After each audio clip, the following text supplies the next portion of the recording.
বোন এখানে কি সুন্দর ড্রয়িংটা করেছে, এই যে ফোন দেখে দেখে ওই যে ড্রয়িংটা কমপ্লিট করেছে। আর এই যে রঙের সেট ওর। বোন অনেকদিন ধরেই ড্রয়িং করছে, ও খুব সুন্দরই ড্রয়িং করে। পরে এখন বোন ড্রয়িং করতে বলেছে, তো দেখবে ওর ড্রয়িং।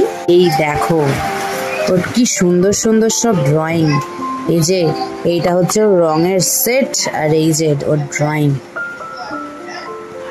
তিনি এই রংটা করতে কতদিন টাইম লেগেছে? এই রংটা করতে মোট 3 দিন সময় লেগেছে। মানে রং তো পুরো একদিন সময় লেগেছে এই বুঝে শেডিং গুলো করতে গিয়ে। তো এই কলকাগুলো সব মিলিয়ে একদিন লেগেছে, আর আঁকতে একদিন লেগেছে, আর রং করতে একদিন লেগেছে। 3 দিন আমার সময় লেগেছে। কারণ এরকমও আমি আর একটা এরকম এঁকেছি, তো চলো দেখাচ্ছি একটা। যেমন ধরো এইটা 2 দিনে হয়েছে, এইটা কমপ্লিট, তাও এখন এগুলো কিছু হয়নি। তো আরেকটা আছে এইটা, এটা হচ্ছে মান্ডালা আর্ট। এটা আমি নিজে এঁকেছি। এটা কি আর্ট বললি? মান্ডালা আর্ট। ওয়াও, দারুণ হয়েছে এটা। বোনের আঁকাটা খুব সুন্দর হয়েছে, তাই না? তো বোন আঁকতে থাকুক। ভিডিওটা ভালো লাগলে অবশ্যই লাইক, কমেন্ট, শেয়ার আর সাবস্ক্রাইব করে দিও।